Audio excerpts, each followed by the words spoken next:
An earth-shattering roar, carrying a crimson aura of murderous intent, shattered the tranquility of the Ogent mansion. Rian froze, his face pale with horror as his father's furious cry echoed everywhere. From inside the mansion, Bishop Ogent roared, his face contorted with rage, his eyes blazing a terrifying red. "Rian, you bastard! You dare be at the bottom of the class?" Nearby Shirone, upon hearing the news, turned around in astonishment. "Bottom of the class? Rian, are you really at the bottom of the class?" At that moment, a devastating explosion erupted from behind, blasting away bricks and stones. Without a second's hesitation, Rian bolted. Seeing this, Shirone hurriedly grabbed Elzine's hand and fled, shouting, "Run faster!" The three of them sped down the road, darting through dense rows of trees. Panting for breath, Shirone turned to her friend in confusion and asked, "What's going on? Why are we running?" Rian, his face still deathly white, shouted his reply as he rushed forward. "The truth is, I came in last in school." "I don't even use schema," Shirone shouted, his face a mask of panic and disbelief. Beside him, Elzine was similarly stunned into silence.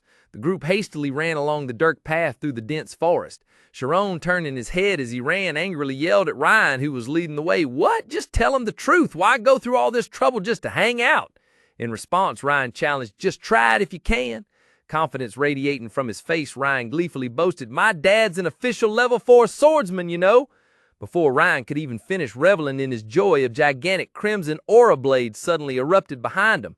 The furious energy tore through the ground, creating a destructive whirlwind that swept away everything in his path.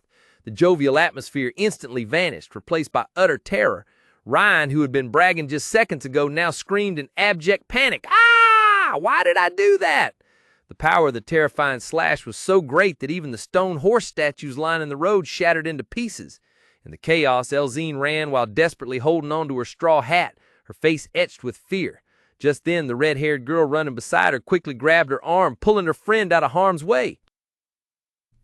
A sudden crimson energy vortex erupted, throwing everything around it. Amidst the chaos, Amy reacted swiftly, quickly grabbing Elzine's panicked hand, trying to keep them both from being swept away. With all her might, she screamed into the raging wind, "Shirone, teleport!" Hearing the urgent call, Shirone spun around, his usual calm demeanor replaced by surprise but full of determination. "Got it," he replied decisively.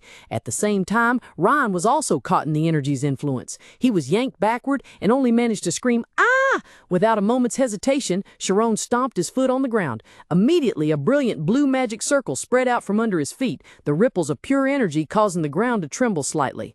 The magical light grew brighter and brighter, enveloping all four of them in a golden aura.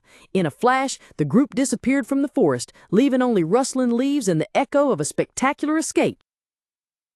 In a moment of stillness, Amy and Shirone's blue eyes simultaneously flared with brilliant magical light, signaling an impending coordinated attack. Instantly, a colossal bolt of magical lightning as blinding as the sun tore through the sky. It hurtled down with terrifying speed, tracing a zigzag pattern through the air, heading straight for the gloomy forest below. The destructive beam ravaged the ground it passed over, felling countless trees and leaving behind a long, scorched trail. From afar, Rian Ogent could only stare up in stunned silence, his entire body bathed in the golden aura of the magic. His face was blank, his eyes wide with shock and disbelief. His mind was completely empty in the face of the extraordinary power unfolding before him, only able to utter unconsciously, "This is..." In his amber-colored pupils, the image of the destructive lightning bolt was clearly reflected, engraving a scene that would never fade into his mind. In Rian's eyes, the world suddenly warped and distorted. The vibrant green forest bent into a dazzling golden vortex, a bizarre spectacle he had never witnessed before. So this is how a mage sees the world, he marveled inwardly. Meanwhile, Elzine, enveloped in a golden aura, ran for her life, glancing back with a look of utter terror. A roaring, crimson-red whirlwind of energy pursued closely behind, devouring everything in its path. Fear choked her throat as Elzine stammered, "Look, he's catching up!" Realizing they couldn't escape the pursuit, Shirone whirled around. His eyes flashed with determination as he grabbed Amy's hand. "Amy, hold on tight," he yelled. Caught off guard, Amy could only exclaim, "What?" in astonishment. Shirone quickly grasped Elzine's hand as well, linking everyone together while Rian stood beside them, looking panicked. "I'm going to use spatial transfer," Shirone declared decisively. "If we want to escape, we have no choice but to jump straight to the destination. I didn't think I'd have to use it in the field this soon." Shirone's declaration left Elzine stunned, unable to believe her ears. "He knows spatial transfer?" she exclaimed in disbelief. The group huddled together, bracing themselves for a perilous journey into the void. In the thick forest, Shirone, Amy, and Elzine were fleeing in haste, not daring to look back. Suddenly, a surge of deep crimson magical energy, swirling like a small tornado, roared towards them from behind, targeting the group. In that critical moment, a brilliant pillar of jade blue light erupted, intercepting the attack.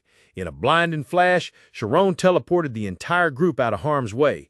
He stood in front of Amy and Elzine, his eyes resolute, while Rian stood behind, stunned by the sudden event. The two opposing magical forces collided, creating a terrifying explosion.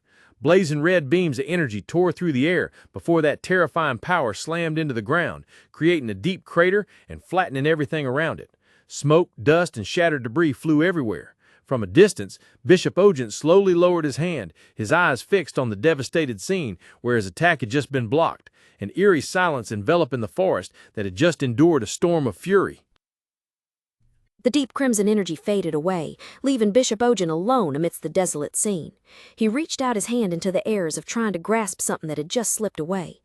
"Bishop, I almost had them," he muttered, his voice tinged with annoyance. He gritted his teeth, clenching his fist. "So Shirone can use space displacement?" His gaze fell to the crumpled performance report in his hand. "Compared to that, no, I don't need to think that way. If she's assessed as having used schema with brute force alone, then at least I can acknowledge her effort." Letting out a sigh, Bishop turned around. Before him lay a path of destruction, a deep trench carved into the earth, stretching from the dense forest to the Ogent mansion in the distance. He stepped onto the path he had created himself, thinking, surely this'll be a fine memory to look back on someday. Meanwhile, elsewhere, Rian Ogent was huddled in the shadows, cold sweat beading on his forehead. A hand was clamped over his mouth, preventing his panicked gasps from escaping. He stammered through the fingers, his eyes still wide with horror. The ground and the sky, how do I put it? It was like they were compressed into one, I think. Still reeling from what had just happened, Rian leaned back, took a long breath, and turned to Shirone with an admiring gaze. "Hey, that's unbelievable! What kind of magic was that?" Shirone calmly explained, his voice not showing any arrogance despite having just performed a miracle. "It's something called spatial transfer. This is the first time I've used it outside of actual combat, so I was a little worried." Amy, sitting across from him, nodded in agreement. Using it in a situation like that isn't easy. After all, it requires intense concentration. Listening to their conversation, Elzine felt like an outsider. She sat silently, her mind filled with questions. Is it just me who doesn't understand anything? Elzine's blue eyes widened, her mind reeling. Not only did he avoid the obstacles with teleportation, he can also use spatial transfer while still a student. If it were Amy, it would be understandable. But why Shirone? Didn't he say he was a commoner? Shirone turned to Amy, asking curiously, "When did you learn spatial transfer?" Well, Shirone hesitated.